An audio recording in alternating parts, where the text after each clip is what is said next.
Association of CBSE affiliated में मथुरा के Amarnath girls inter college में एक मीटिंग का आयोजन कर सीबीएसई स्कूलों एवं छात्रों के अभिभावकों के बीच आ रही समस्याओं को लेकर एक मीटिंग का आयोजन किया, जहां उन्होंने सबसे पहले आजमगढ़ के एक स्कूल में मोबाइल पाए जाने के बाद आत्महत्या करने वाली छात्रा को मौन श्रद्धांजलि दी। जिसके बाद चली मीटिंग में राइट टू एजुकेशन में मिल रहे गड़बड़ियां, गलत प्रमाण पत्र देकर होने वाले प्रवेश तंत्र के बीच कभी भी होने वाली प्रवेश बदलते युग में छात्र छात्राओं के अध्यापक एवं अभिभावकों से बिगड़ते रिश्ते, मोबाइल के कारण स्कूलों में होने वाली घटनाएं, जरा सी पूछताछ पर अभिभावकों द्वारा शिक्षकों के साथ किए जाने वाले अभद्र व्यवहार आदि पर भी विभिन्न सीबीएसई बोर्ड के पदाधिकारियों ने मीटिंग की, जिसके बारे में सीबीएसई बोर्ड के सचिव एवं अमरनाथ गर्ल्स कॉलेज के प्रिंसिपल डॉक्टर अनिल वाजपेयी ने जानकारी दी।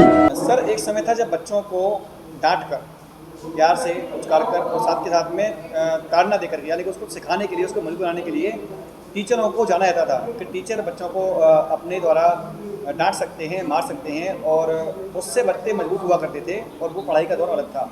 आज समय बदल चुका है। आज जरा सा भी बच्चे को डांटने पर बच्चे गलत कदम उठा रहे हैं, आत्महत्या तक के लिए जा रहे हैं। ऐसे में क्या कहना चाहेंगे, क्या शिक्षा नीति पर इसका गलत प्रभाव पड़ता है? शिक्षा नीति तो अपनी जगह पर उसी तरह से काम कर रही है। शिक्षा नीति कोई भी परिवर्तन नहीं हुआ है, लेकिन भावनाएं जो हैं वो गार्जियंस की बदलती हुई जा रही हैं। गार्जियंस पहले बच्चों का साथ नहीं देते थे, स्कूल का साथ देते थे। अगर बच्चे ने कोई भी गलत कार्य किया है तो उसके लिए बच्चे को प्रताड़ित करते थे।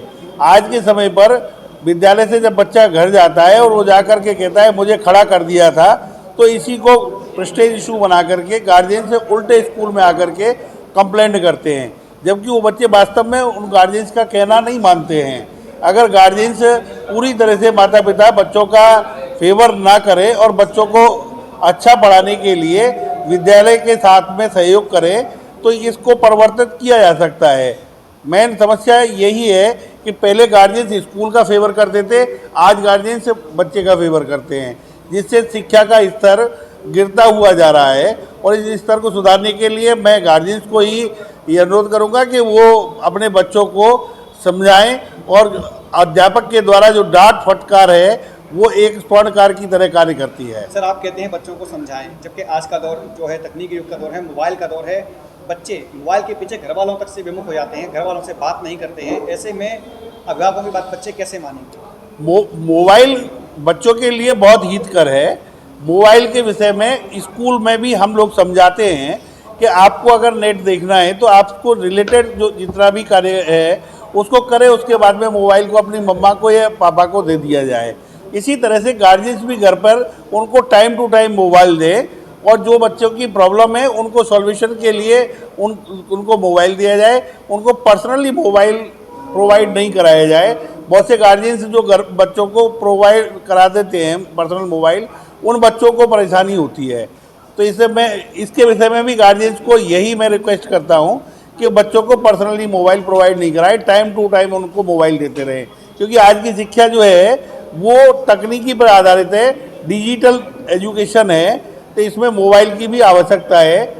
लेकिन उनको समझाना विद्यालय का कार्य और गार्जियंस का कार्य दोनों का है। सभी संस्थानों का ये मानना है कि जो वास्तव में गरीब बच्चे हैं उनको ये सुविधा जो सरकार ने दी, ये योजना बनाई है, ये वास्तव में बहुत अच्छी है। लेकिन दुख इस बात का है कि इस योजना का दुरुपयोग हो रहा है, और बहुत सक्षम श्रेणी के जो अभिभावक हैं वो भी गलत तरीके से, नाजायज़ तरीक़ों से अपने कम इनकम सर्टिफिकेट बनवा करके और अपने चयन के स्कूल और विभाग के साथ मिली भगत के साथ वो अपने मन के स्कूलों में जाना चाह रहे हैं। कैसे ज्ञात हो पा रहा है कि जो अभिभावक हैं वो पार्टी के अधिकारी नहीं है? हाँ, ये आपने बहुत बढ़िया पूछा। देखिए, हमारे पास जब बच्चा आता है तो हम लोग कुछ उससे डॉक्यूमेंट्स मांगते हैं, उसकी कुछ जानकारियां करते हैं। तो हम देख रहे हैं कि वो, क्योंकि हम लोग भी एक निश्चित क्षेत्र में काम करते हैं, उसी क्षेत्र का अभिभावक होता है, वहाँ से और बहुत सारे बच्चे आते हैं, तो उनकी सारी चीज़ें हमारे पास उपलब्ध हो जाती हैं। उनके कि किस गांव में के हैं या किस शहर के हैं, उनके बच्चे, उन्हें मालूम पड़ा कि हमारे यहाँ का कोई स्टाफ है या सरकारी, कई तो ऐसे भी देखे गए हैं कि सरकारी विभाग में है, या उनके आधार कार्ड देखे तो आधार कार्ड गलत बने हुए हैं, एड्रेस गलत हैं उनके, तो इस तरह से बहुत सारे मैनिपुलेशन कर रहे हैं वो, जो बिल्कुल तथ्यात्मक रूप से हमारे पास उसके प्रूफ्स मौजूद हैं। और ये जब शिकायतें हम लोगों ने सांसद महोदया से की तो उनके जो उनके प्रतिनिधि जनार्दन शर्मा जी के साथ हम लोगों की एक मीटिंग हुई और हम लोगों ने अपनी बहुत सारी शिकायतें उनको लिखित रूप में दी, और वो शिकायतें उन्होंने जिलाधिकारी महोदय को एक मीटिंग में दी, और वहाँ पर एक उनकी कमेटी बनाई गई जिलाधिकारी द्वारा, जिसमें CDO साहब और सारे SDMs और DSA और DIOs को उसमें शामिल किया गया। अभी तक उस कमेटी का कोई रिजल्ट तो नहीं आया है, लेकिन शासन से एक लेटर और आ गया है अभी हमारे पास उत्तर प्रदेश शासन से कि हमें कोई अधिकार नहीं है कि हम किसी बच्चे के बारे में जानकारी रखें, और हमें आंख बंद करके उन बच्चों का एडमिशन लेना ही है, चाहे वो गलत हो या सही। कितने % बच्चे एक स्कूल में मान्य किए जाते हैं? ऐसा है, हाँ, 25% बच्चों का के सिलेक्शन का नियम है अप टू 14 ईयर्स। लेकिन समस्या क्या है कि अब आप देखिए, अच्छा इनका क्या है कि इनके एडमिशन की कोई निश्चित तारीख नहीं है, तो स्कूल बड़े भ्रमित रहते हैं कि भाई एक CBSE स्कूल इसलिए माने जाते हैं क्योंकि वहाँ अनुशासन होता है, वहाँ हर चीज़ में अनुशासन होता है, समय पे एडमिशन हो जाते हैं, समय से पढ़ाई शुरू हो जाती है। अब यहाँ क्या है, जुलाई और अगस्त में भी ये बच्चे एडमिशन लेने के लिए आ जाते हैं, तो सारी स्थितियाँ ख़राब हो जाती हैं, और वो बच्चे समय पर अगर आ जाएँ तो उनको सिलेबस भी टाइम पर हो जाए और वो पढ़ाई में भी ठीक ठाक हों, हम लोग मेहनत करें तो उनके साथ। लेकिन मालूम पड़ा जुलाई के अंत में आ रहे हैं, अगस्त में आ रहे हैं, 3-3 महीने बाद उनके जब एडमिशन होते हैं तो बड़ा इनडिसिप्लिन क्रिएट हो जाता है, और संस्थान में उनको पढ़ाई का विशेष लाभ नहीं मिल पाता है। सर, जैसा कि आपने बताया कि ज्ञात हुआ है, आखिर वो स्रोत कौन से जिनसे आपको ज्ञात हुआ कि जिनकी जो सैलरी है वो 50-60 हज़ार रुपये नहीं है बल्कि 5-7 हज़ार रुपये की है केवल? तो RT के जो बच्चे आते हैं उनके अभिभावकों की सैलरी नहीं, उसमें क्या होता है कि हमारे पास हमको भी कुछ फॉर्मेलिटीज़ पूरी करनी होती हैं, क्योंकि CBSE में जब बच्चा 9th में 8th में जाता है तो उनके आमदनी प्रमाण पत्र की आवश्यकता होती है। हम लोग मांगते हैं पेरेंट्स से, हमारे पास सभी पेरेंट्स के आमदनी प्रमाण पत्र होते हैं। जब वो प्रमाण पत्र उनके जो स्टेटस आता है तब निकल के आती है सब चीज़ें, तो हम लोग उनसे मांगते हैं, सब डिमांड करते हैं हम लोग कि उनकी क्या स्थिति है।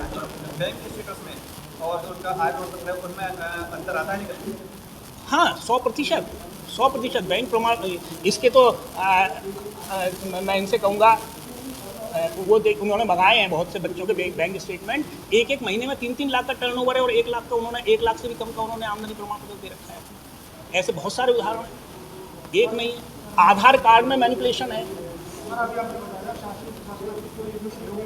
नहीं, शासन प्रशासन ने कमेटी बनाई है DM साहब ने, मैं ये नहीं कह रहा हूँ सहयोग नहीं कर रहा है। शासन प्रशासन एक तरफ से सहयोग भी कर रहा है और दूसरी तरफ से कुछ ऐसे लोग भी हैं जो कि जबरदस्ती चाहते हैं कि हम एडमिशन ले लें। आपको बताया कि मीटिंग हुई थी, कितने समय पूर्व मीटिंग हुई थी? करीब 40 दिन पहले ये मीटिंग हुई थी हमारी संस्कार पब्लिक स्कूल मोहाली रोड में। हमारी ये मीटिंग हुई थी जिसमें जनार्दन शर्मा जी भी हमारे सम्मिलित हुए थे उस मीटिंग में, और उसी समय हम लोगों ने अपनी जो समस्याएं थी उसको लिखित रूप में उनको प्रमाण दिए थे, और वो DM साहब ने भी दी थी, और DM साहब ने उसका संज्ञान लिया है, उसको बाकायदा एक कमेटी बनाई है, और वो सारी जो हमारे एप्लीकेशन हैं उन सबको संज्ञान लिया है। सर बताएं, आज एसोसिएशन ऑफ CBSE एफिलिएटेड स्कूलों की जो मीटिंग हो रही है, आगे इस मीटिंग का उद्देश्य क्या है? हमारा ये CBSE स्कूलों का संगठन है, और इसमें मथुरा के लगभग 55 स्कूल हैं जो इसके सदस्य हैं। और हम लोग जो योजना बना रहे थे वो कल जो आजमगढ़ की घटना हुई आप लोगों को ज्ञात होगा, जहाँ पर एक लड़की ने सुसाइड कर लिया क्योंकि उसका मोबाइल ले लिया गया था, और उसके साथ ही वहाँ के प्राचार्य को, वहाँ के जो शिक्षक हैं उनको और मैनेजर को सबको गिरफ्तार किया गया। हम लोगों के स्कूलों में आए दिन की समस्या है कि बच्चे मोबाइल लेकर के आ रहे हैं, उनको दंड देना मुश्किल हो गया है, उनको डांटना तक मुश्किल हो गया है, और पेरेंट्स लगातार बच्चों का पक्ष लेते हैं, तो स्कूल चलाना मुश्किल हो रहा है। एक किसी पात्र को हम आकार कैसे दे सकते हैं जो उस पात्र को प्यार से और उसके साथ में ताकत से थपथपाए ना। वो रूप तभी दिया जा सकता है किसी पात्र को जबकि उसको थपथपाने का अधिकार हो। तो हम सभी जो स्कूल हैं हम अपने बच्चों को बहुत प्यार करते हैं, उस घटना से हम बहुत प्रभावित हैं। लेकिन ये घटना जो है, ये जो नई पीढ़ी के बच्चे हैं उनके अंदर आजकल जो कुछ भी आक्रोश या मोबाइल यूज़ करना, वो एडिक्ट होते जा रहे हैं। तो हम लोग उन समस्याओं पर चर्चा करने के लिए बैठे थे, और कल एक प्रदेश व्यापी बंद का आयोजन किया गया था। आज उसकी चर्चा होनी थी, किंतु अभी हमें सूचना मिली है कि राज्य सरकार के सहयोग को देखते हुए प्रदेश के शीर्ष अधिकारियों ने कल के आंदोलन को वापस ले लिया है। तो अतः कल के बंद का हम आयोजन करने नहीं जा रहे हैं। आज का जो दूसरा आयोजन था, जो दूसरा मुद्दा था, एजेंडा था, वो RTE शिक्षा के अधिकार को लेकर के था। और मैं इसके बारे में माननीय सचिव महोदय पाठक जी से अनुरोध करूँगा, संगठन के सचिव हैं, कि वे बताने के लिए।